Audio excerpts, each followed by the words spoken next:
नमस्कार, political expert channel में आप सभी का स्वागत है। आपको आज राज्यवार एनालिसिस करके बताएंगे कि भाजपा 2024 के लोकसभा चुनाव में अपने दम पर कुल कितनी लोकसभा सीटें जीत सकती है। लेकिन इससे पहले अगर आप हमारे चैनल पर नए हैं तो हमारे चैनल को सब्सक्राइब करें, लाइक करें, बेल आइकन दबाएं ताकि जब मैं अगला वीडियो डालूं तो आपको नोटिफिकेशन मिलता रहे। तो ऑथेंटिक एनालिसिस के लिए जुड़े रहिए अंत तक हमारे वीडियो से। आपको बताते चले, भारत की लोकसभा जो कि एक निम्न सदन है जिसमें 543 सदस्य होते हैं। किसी भी पार्टी के लिए बहुमत साबित करने के लिए 572 सदस्य होना अनिवार्य है।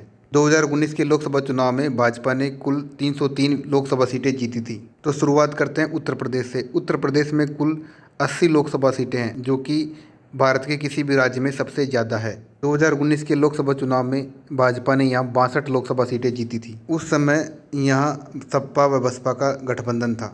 इस बार बसपा पार्टी अकेले सभी लोकसभा सीटों पर चुनाव लड़ रही है। इस बार के लोकसभा चुनाव में राम लहर होने के साथ साथ ही बसपा पार्टी के अलग से चुनाव लड़ने के कारण भाजपा को यहाँ बढ़त मिलती हुई दिखाई दे रही है। भाजपा ने इस बार यहाँ अपना दल के साथ साथ आरएलडी से भी गठबंधन कर लिया है, जिसका फायदा भाजपा को मिलता हुआ दिखाई दे रहा है। भाजपा उत्तर प्रदेश में इस बार लगभग 70 लोकसभा सीटें जीत सकती है, यानी इस बार यहाँ भाजपा की लगभग 8 लोकसभा सीटें बढ़ती हुई दिखाई दे रही हैं। इसके बाद बात करें महाराष्ट्र की, तो महाराष्ट्र के अंदर कुल 48 लोकसभा सीटें आती हैं। पिछली बार के लोकसभा चुनाव में यहाँ भाजपा व शिवसेना का गठबंधन था, जिसमें भाजपा ने यहाँ 25 लोकसभा सीटों पर चुनाव लड़कर 23 लोकसभा सीटें जीती थी तथा शिवसेना ने 23 लोकसभा सीटों पर चुनाव लड़कर के 18 लोकसभा सीटें जीती थी। इस बार महाराष्ट्र में शिवसेना व एनसीपी के टूट जाने के कारण समीकरण बदल चुके हैं। इस बार शिवसेना शिंदे गुट तथा एनसीपी अजित पवार गुट भाजपा के साथ गठबंधन में है, जिसका फायदा भाजपा को मिलता हुआ दिखाई दे रहा है। भाजपा इस बार यहाँ 27 लोकसभा सीटों पर चुनाव लड़ रही है, जिसमें से भाजपा को यहाँ 24 लोकसभा सीटों पर बढ़त मिलती हुई दिखाई दे रही है। यानी 2019 के लोकसभा चुनाव के मुकाबले इस बार भाजपा को एक सीट का फायदा होता हुआ दिखाई दे रहा है। इसके बाद बात करें पश्चिम बंगाल की, तो पश्चिम बंगाल में कुल 42 लोकसभा सीटें आती हैं। 2019 के लोकसभा चुनाव में भाजपा ने यहाँ 42 में से 18 लोकसभा सीटें जीतकर सबको अचंभित कर दिया था। टीएमसी के लगातार सत्ता में रहने के कारण यहाँ एंटी इनकम्बेंसी लगातार टीएमसी के खिलाफ बढ़ती जा रही है तथा भाजपा यहाँ टीएमसी के खिलाफ लगातार तुष्टीकरण के आरोप लगाती आई है, जिसका फायदा भाजपा को मिलता हुआ दिखाई दे रहा है। पश्चिम बंगाल में इंडिया गठबंधन के साथ ही कम्युनिस्ट पार्टी, टीएमसी तथा कांग्रेस अलग अलग चुनाव लड़ रहे हैं। यह भी भाजपा के लिए एक प्लस पॉइंट साबित हो रहा है। पिछले लोकसभा चुनाव के मुकाबले भाजपा यहाँ 2 सीटों की बढ़त के साथ लगभग 20 लोकसभा सीटें जीत सकती हैं। इसके बाद बात करें बिहार राज्य की। बिहार में कुल 40 लोकसभा सीटें आती हैं। पिछली बार भाजपा ने यहाँ जेडीयू गठबंधन में 17 लोकसभा सीटें जीती थी। इस बार भी भाजपा यहाँ जेडीयू गठबंधन में 17 लोकसभा सीटों पर चुनाव लड़ रही है। बिहार में भाजपा का जन आधार लगातार बढ़ता हुआ जा रहा है, क्योंकि भाजपा का अभी तक यहाँ मुख्यमंत्री नहीं बना है तथा भाजपा यहाँ लगातार गठबंधन में नीतीश कुमार को मुख्यमंत्री बनाती हुई आ रही है, यानी यहाँ भाजपा के खिलाफ एंटी इनकम्बेंसी नहीं बन पा रही है। इस बार भी भाजपा यहाँ एनडीए गठबंधन में 17 लोकसभा सीटों पर चुनाव लड़ रही है तथा एक बार फिर से 17 की 17 लोकसभा सीटें जीतती हुई दिखाई दे रही है। परंतु यहाँ एनडीए गठबंधन में जेडीयू को नुकसान होता हुआ दिखाई दे रहा है। यहाँ भाजपा की सीटें पिछली बार से ना तो बढ़ रही हैं ना ही घट रही हैं। इसके बाद बात करें तमिलनाडु की, तो तमिलनाडु राज्य में कुल 39 लोकसभा सीटें आती हैं। 2019 के लोकसभा चुनाव में भाजपा का यहाँ खाता नहीं खुला था, परंतु इस बार भाजपा यहाँ खाता खोलती हुई दिखाई दे रही है। भाजपा यहाँ तमिलनाडु प्रदेश अध्यक्ष वाली 1 लोकसभा सीट जीत सकती है। इसके बाद बात करें मध्य प्रदेश की, तो मध्य प्रदेश राज्य में कुल 29 लोकसभा सीटें आती हैं। पिछली बार 2019 के लोकसभा चुनाव में भाजपा ने यहाँ 28 लोकसभा सीटें जीती थी। इस बार भी यहाँ भाजपा 28 लोकसभा सीटों पर बढ़त बनाई हुई दिखाई दे रही है, यानी भाजपा इस बार भी 28 लोकसभा सीटें आसानी से जीत सकती है। इसके बाद बात करें कर्नाटक की, तो कर्नाटक में कुल 28 लोकसभा सीटें आती हैं। 2019 के लोकसभा चुनाव में भाजपा ने यहाँ बिना किसी गठबंधन के 25 लोकसभा सीटें जीती थी। इस बार कांग्रेस पार्टी को सत्ता में होने के कारण यहाँ कांग्रेस के खिलाफ एंटी इनकम्बेंसी बढ़ रही है, जिसमें कर्नाटक के सभी मुस्लिमों को ओबीसी कैटेगरी में डालने के कारण यह मुद्दा सबसे बड़ा बनता हुआ दिखाई दे रहा है। कांग्रेस के इस कदम से हिंदू वोट बैंक कांग्रेस से छिटकता हुआ दिखाई दे रहा है तथा इस बार भाजपा ने जेडीएस से भी गठबंधन कर रखा है। भाजपा यहाँ जेडीएस से गठबंधन के साथ 25 लोकसभा सीटों पर चुनाव लड़ रही है तथा भाजपा यहाँ पिछली बार की तरह 25 की 25 लोकसभा सीटें जीतती हुई दिखाई दे रही है। यानी भाजपा को यहाँ 2019 के मुकाबले ना तो लाभ हो रहा है ना ही हानि उठानी पड़ रही है। इसके बाद बात करें गुजरात की, तो गुजरात में 26 लोकसभा सीटें आती हैं। पिछली बार 2019 के लोकसभा चुनाव में भाजपा ने यहाँ 26 की 26 लोकसभा सीटें जीती थी तथा भाजपा यहाँ फिर एक बार 26 की 26 लोकसभा सीटें जीतती हुई दिखाई दे रही है। इसके बाद बात करें आंध्र प्रदेश की, तो आंध्र प्रदेश में कुल 25 लोकसभा सीटें आती हैं। पिछली बार के लोकसभा चुनाव में भाजपा का यहाँ खाता नहीं खुला था। इस बार भाजपा यहाँ टीडीपी व जेएसपी के साथ गठबंधन में चुनाव लड़ रही है। 25 लोकसभा सीटों में एनडीए गठबंधन में 17 पर टीडीपी, 6 पर भाजपा तथा 2 लोकसभा सीटों पर जेएसपी चुनाव लड़ रही है। आंध्र प्रदेश की मुख्य क्षेत्रीय पार्टी वाईएसआर इंडिया गठबंधन में शामिल नहीं होने के कारण भाजपा को यहाँ फायदा मिलता हुआ दिखाई दे रहा है, क्योंकि यह मुकाबला एनडीए गठबंधन, वाईएसआर तथा इंडिया गठबंधन के बीच होता हुआ दिखाई दे रहा है। वैसे यहाँ इंडिया गठबंधन का कोई खासा वजूद नहीं होने के कारण मुख्य मुकाबला एनडीए गठबंधन तथा वाईएसआर के बीच में ही है।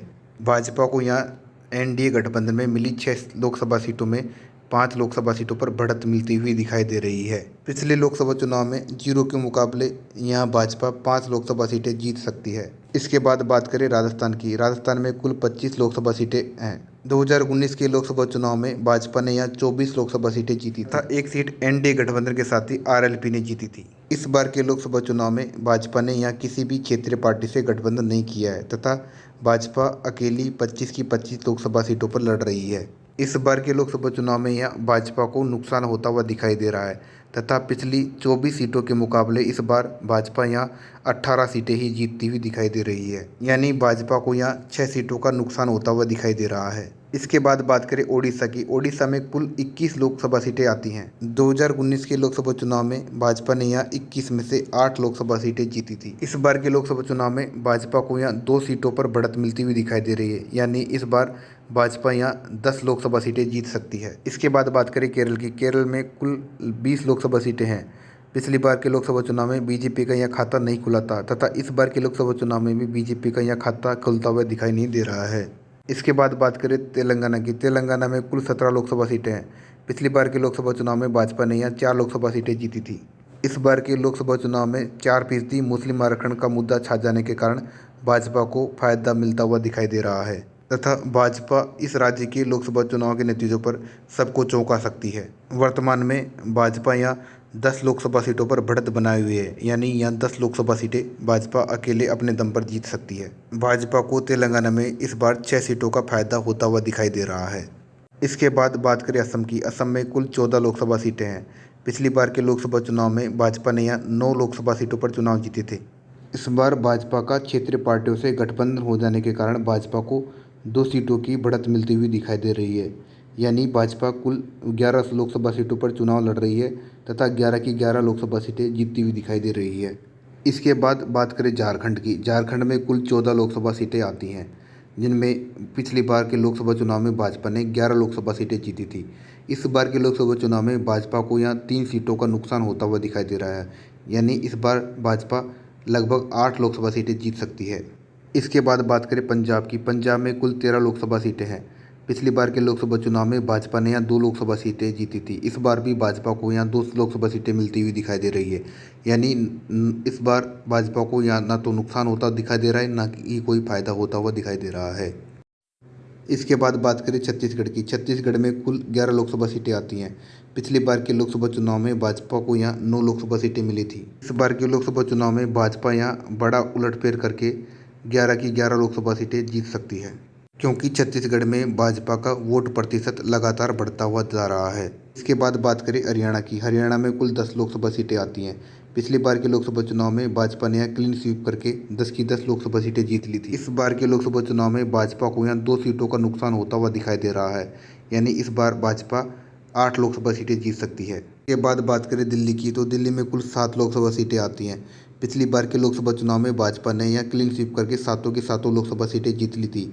इस बार भी भाजपा यहाँ सातों की सातों लोकसभा सीटों पर बढ़त बनाए हुए है, यानी भाजपा को यहाँ किसी भी प्रकार का नुकसान होता हुआ दिखाई नहीं दे रहा है। इसके बाद बात करें जम्मू कश्मीर की। जम्मू कश्मीर में कुल 6 लोकसभा सीटें आती हैं।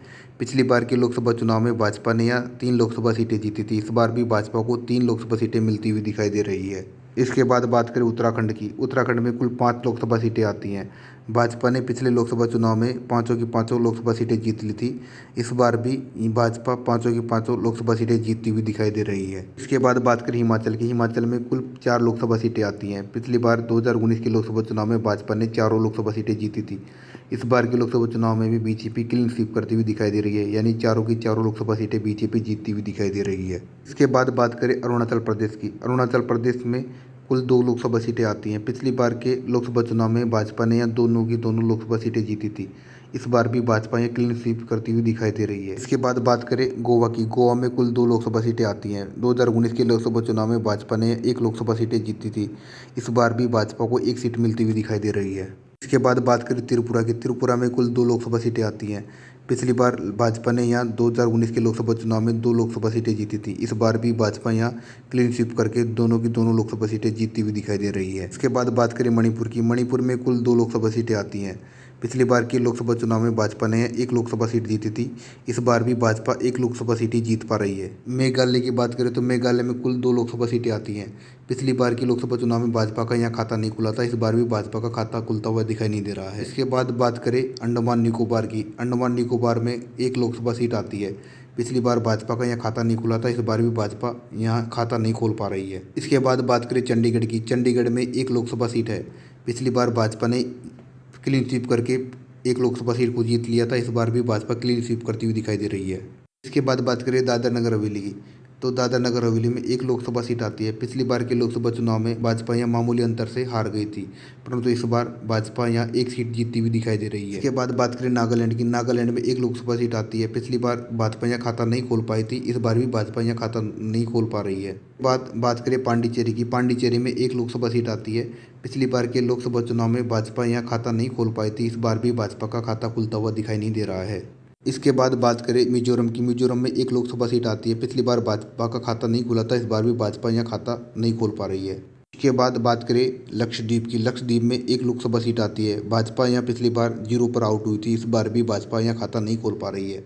इसके बाद बात करें सिक्किम की। सिक्किम में 1 लोकसभा सीट आती है। पिछली बार भाजपा यहाँ खाता नहीं खोल पाई थी। इस बार भी भाजपा यहाँ 0 पर आउट हो रही है। इसके बाद बात करें दमन व दीव की। दमन व दीव में 1 लोकसभा सीट आती है। पिछली बार भाजपा ने क्लीन स्वीप किया था। इस बार भी भाजपा 1 सीट को जीतती हुई दिखाई दे रही है। सभी राज्यों का एनालिसिस करने के बाद मालूम चलता है कि भाजपा उत्तर प्रदेश में 8 सीट गेन करती हुई दिखाई दे रही है।